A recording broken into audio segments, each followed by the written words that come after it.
Assalamualaikum warahmatullahi wabarakatuh.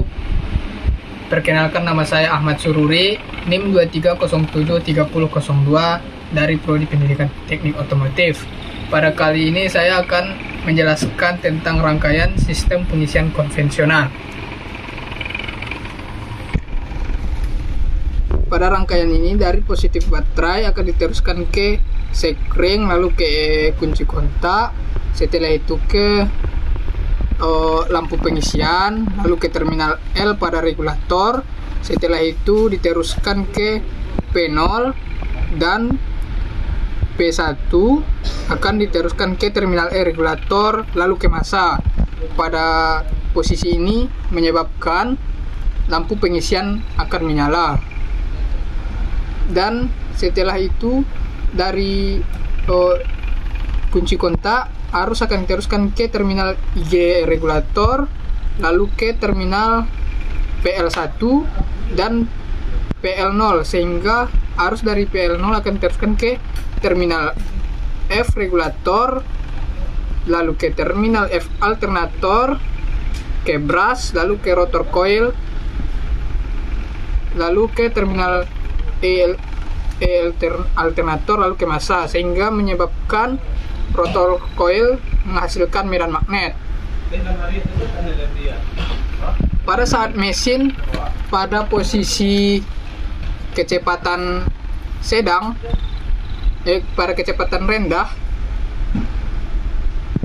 stator coil akan menghasilkan arus netral akan diteruskan ke terminal N, lalu ke terminal N regulator, lalu diteruskan ke terminal voltage relay, voltage relay, lalu ke massa, sehingga menyebabkan terjadinya medan magnet pada voltage relay dan menarik P0 ke P2, sehingga mengakibatkan lampu pengisian mati. Dan seterusnya arus dari stator coil akan diteruskan ke terminal B, lalu akan melakukan pengisian ke baterai dan diteruskan juga ke terminal B regulator dan ke terminal ke P2 pada voltage relay, dan arus dari voltage relay akan terhubung ke voltage regulator lalu ke massa, sehingga mengakibatkan medan magnet pada voltage regulator, tetapi medan magnetnya masih kecil atau masih lemah. Setelah itu, pada saat mesin berada pada kecepatan sedang,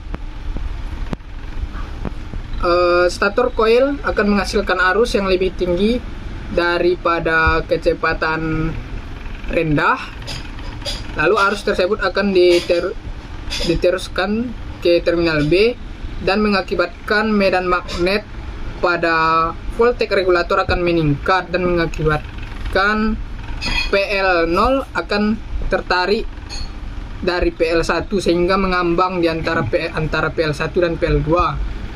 dan mengakibatkan arus dari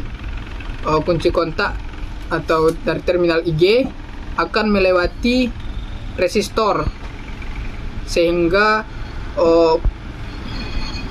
medan magnet pada rotor coil akan menurun atau melemah. Dan pada saat posisi mesin pada kecepatan tinggi, arus yang dihasilkan stator coil akan lebih tinggi, sehingga mengakibatkan medan magnet pada voltage regulator semakin meningkat, sehingga yang awalnya posisi PL0 mengambang akan menempel pada PL2, sehingga arus dari terminal IG akan sepenuhnya melalui resistor dan akan mengakibatkan medan magnet pada rotor coil akan melemah, yang mengakibatkan untuk mengontrol arus yang diteruskan ke baterai agar tetap stabil. Sekian penjelasan singkat mengenai sistem pengisian konvensional. Jika ada kata-kata yang salah, saya mohon maaf. Saya akhiri dengan Assalamualaikum warahmatullahi wabarakatuh.